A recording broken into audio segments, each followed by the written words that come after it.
Dude, it's quitting time. Come on. It's the weekend. Let's go. Are you kidding me? No, I'm serious. Let's Just go. one more hour. No. Do it. Just do it. No. Just work. I can't write anymore. No. All I can think about is our kickball game tonight. And I don't just want to. Anything I write right now is going to be so bad, I'm going to have to rewrite it on Monday. Look what I just wrote. Let me tell you what I just wrote. In their study of applied group research, Nielsen, Sundstrom, and Hathel were like, what? Y'all gotta study some of these teams, you heard? That's not even English. That's terrible. How did you get into this school? I don't know. It's the best thing I've written today, too. Let's just go home. It's Friday. Power through it. Go climb a mountain. Whatever cliche you use to motivate yourself, just go back to work and more importantly, just leave me alone. You need to work. Drew's not necessarily the most productive guy on Fridays. Let me out. Let me out.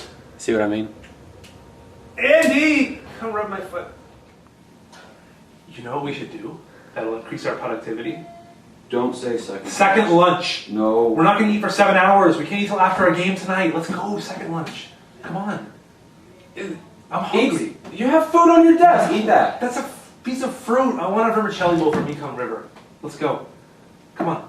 I'll drive. You can't be serious. No, I'm quite serious. No, you're just trying to get out of work right now. I'm not. I would love to do we can make it a working lunch. I'll bring my laptop. No, think about it. If you leave right now, we've essentially worked half a day.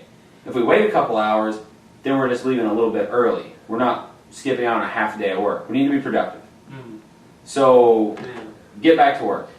And then we can discuss food after that. But another hour or two.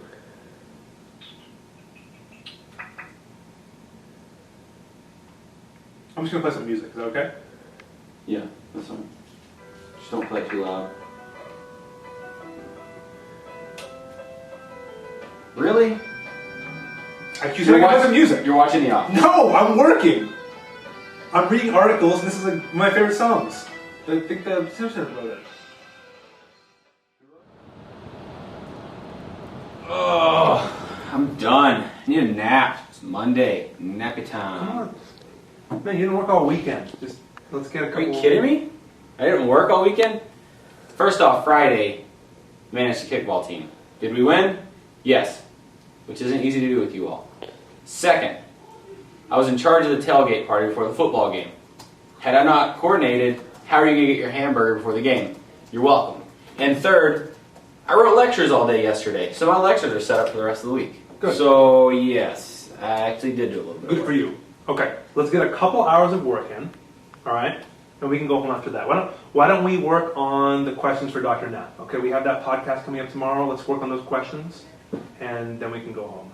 Or maybe we can do 2 more hours of work after that, and then call it a day. Or, we just go out there and play catch. I don't have a ball. Oh, I do. I don't have a glove. Being in academia and controlling your own schedule is kind of a mixed blessing in that you get to do things when you want to do them, but on the other hand, you have 50, 60 hours of work to put in every week, and sometimes your office mates don't always work at the same time that you do, and, I'm not naming any names here, but, yeah, it's kind of frustrating. Let's start a fantasy baseball league. No, because it's October. Postseason fantasy baseball? Still no, I don't think so. Fantasy football? It's the middle of the season, so we can't start right now. 2 weeks in, we can start our own league. No, I don't want to be in a league with you. Fine. Fantasy Christmas shop. That doesn't exist. You just made that up. You know what? You're off my fantasy Christmas list. Why was I on your fantasy Christmas list? Why would you want me? Because I put friends and family on it. I pick what I want, not to pick what I'm going to purchase for my friends. And family. How's that a fantasy league? It's fantasy. I don't know if I'm going to buy it or not. I mean, I may put a Ferrari down next to you. Okay, this is Yakademics with Andrew Isaac and Andy Tollison, the podcast about the field of communication. Today we're interviewing Dr. Mark Knapp. He's the Jesse H. Jones Centennial Professor Emeritus of Communication at University of Texas at Austin and the UT Distinguished Professor Emeritus. Distinguished Teaching Professor Emeritus. This is actually longer than my CV. Yeah. So, are we finished yet? Yeah. The first question we want to ask is, and I promise we're not hinting at anything here, we really aren't, but after such a successful career, what's keeping you from sailing around the world or hiking somewhere instead of staying in academia? I do hike, but I don't sail. It's harder than I think people realize when you've been doing something for that long to just cut it off. And so you have to sort of taper it off. First thing I did was cut out meetings, because that was the least desirable thing for me. That's good advice. If you could go back in time in your DeLorean and give yourself 30 years ago, something that you wish you knew when you started your career. Maybe how much waste of time meetings are. So you don't like meetings? I hate meetings. I hate meetings. The idea, like for instance, well, let's have a meeting and discuss who we want to be in 10 years. Why don't you go to your office and work?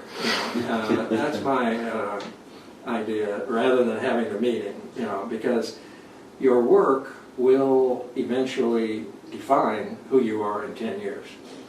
And it didn't matter what you said you wanted to be, because it's what you did that made the difference. And so it's that kind of sort of wasteful time that I'd like to cut out. So as grad students, we're going to be hitting the job market pretty soon. And that's obviously like one of the top priorities on our list. And so you've done quite a bit of work with memorable messages. What's one way to make ourselves memorable? I'm going to remember you for what you have done.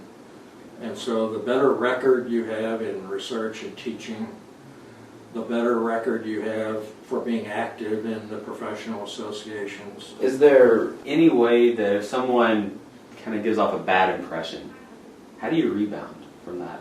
Well, I suppose it depends on how bad the impression is. Exactly. and in what area. I mean, if the bad impression was that you slept with the interviewer's wife, that'd probably be pretty hard. It's not going to work out. That's probably going to be hard. Yeah, it's probably going to be pretty hard to rebound, if you will. So you're saying don't do that, is what you're saying? I would say, yeah, be careful. Okay. We did ask some people in the department what questions we should ask you, and the first thing we got was, what do you love most about rhinos? And we see one on your mug. That's right. And we were kind of concerned that people were setting us up. Yeah, we thought it was a Question. joke. We're going to ask you this question. And you were like, like, get out of our office! Yeah. Oh my God. I'm not sure I have time to tell it all.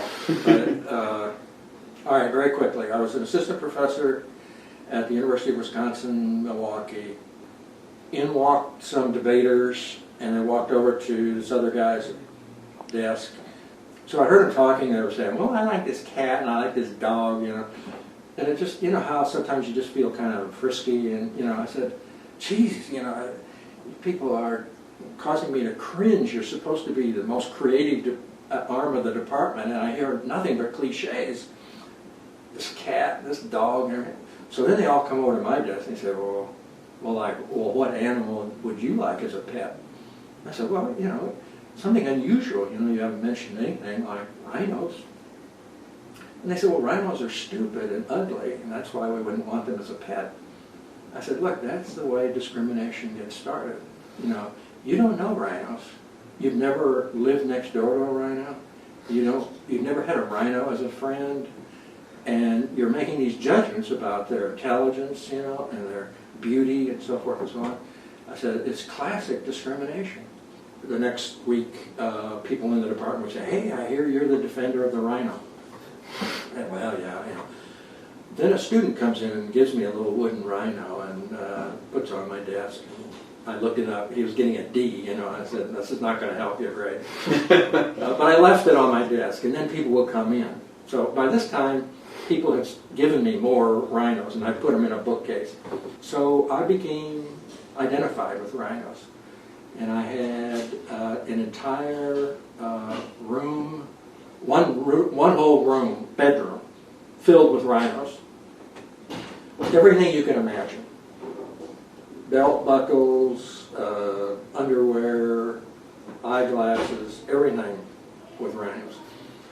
I don't know whether you can see my computer or not, but the upshot of it was that, at some point I also turned to the real conservation part of it. And so, yeah, I have a rhino in the Cincinnati Zoo, which is a Sumatran rhino, which is a very rare. I think there are only about 40 or 50 left. Wow. So that was the quick and dirty one. That's a great story. Yeah. That's one of the, actually, probably the best rhino story I've ever heard. Man, that podcast was really good. I feel like energized. I wish we had some sort of rhino we could keep around to remind us to stay productive. You know? We don't have a rhino, but got a whale. It's a rhino of the sea.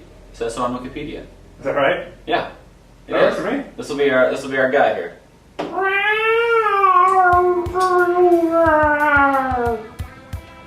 What was that? It's a whale call. That's what they sound like? Yeah. Pretty authentic.